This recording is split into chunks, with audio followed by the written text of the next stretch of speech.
Issue number 4 on whether the postponement of gubernatorial elections in Kakamega and Mombasa counties, parliamentary elections in Kitui, Rural, Kachiriba, Rongai and Pokot South constituencies, and electoral ones in Nyaki West in North Imenti constituency and Koanjenga in Embakasi South constituency resulted in voter suppression to the detriment of the petitioners, and especially in petition number 5 of 2022. It is common knowledge that IEBC postponed elections for various seats during the general elections of 9th August 2022 due to mix-up of ballot papers in the above-named electoral units. It is the combined case of the first and second petitioners that in terms of Articles 136, 2A, 177, 1, and 181 as read with Article 1 of the Constitution, the chairperson of IEBC had no jurisdiction to postpone elections in those areas. That Section 55B of the Elections Act is inconsistent with the Constitution and therefore void to the extent that it purports to donate to IEBC power to postpone elections in the constituency, county, or ward, contrary to the Constitution, and the postponement undermined the conduct of free, fair, credible elections by depriving the voters an opportunity to vote for all the candidates on the dates stipulated by the Constitution. The petitioners further contend that the postponement of elections and the overall effect of suppressing voter turnout in the electoral units in question, which was prejudicial to him. Both the first and third petitioners also believe that elections were deliberately postponed in Kakamega and Mombasa counties. It was arranged that these areas are considered to be first petitioner strongholds, and as such, the postponement of elections worked to his disadvantage and handed that benefit to the second respondent. These assertions were denied by IEBC and its chairperson. They, however, admitted that they experienced confusion with the printed ballot papers and explained that they only discovered the mix-up on the eve of the election when the ballot papers were being distributed to the polling stations. That as a practice, ballot papers can only be opened on the eve of the election day to avoid any mischief, and that by the time the mix-up was discovered, it was logistically impossible to print and replace the ballot papers in time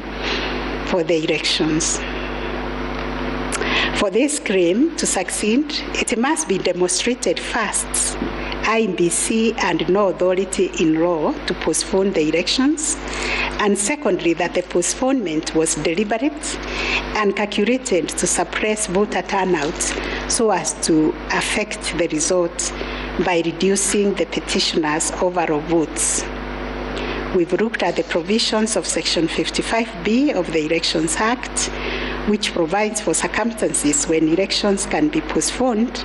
in a particular electoral unit,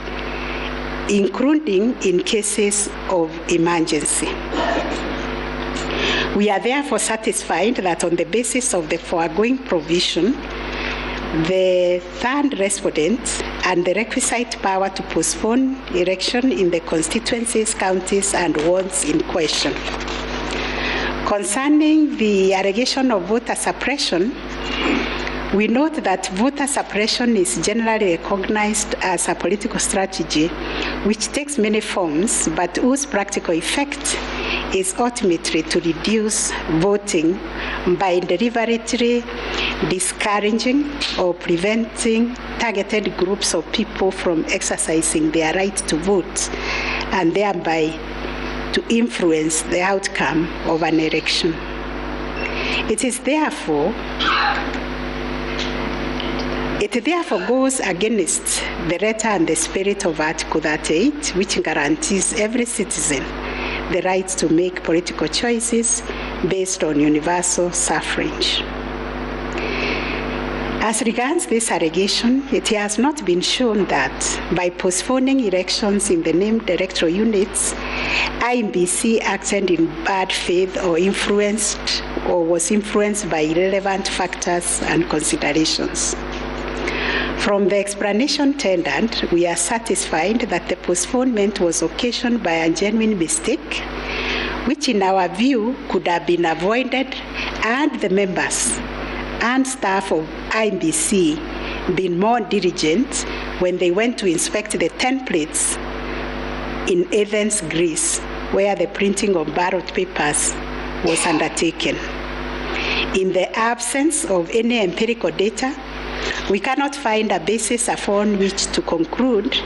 as a matter of fact or evidence, that the postponement affected voter turnout, as a consequence of which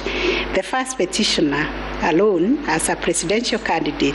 suffered disadvantage. At any rate, the nature of the ballot being an individual decision and secret, there may be other factors to which the turnout in the named units can be attributed. From the evidence on record, however, it appears to us that 2022 general election recorded one of the lowest turnouts since the introduction of multi-party political system some 30 years ago. If there was a low voter turnout, it affected all the 6 categories of candidates, and its explanation, in our view, lies elsewhere, but certainly not a calculated suppression. On the other hand, in rebuttal to these claims,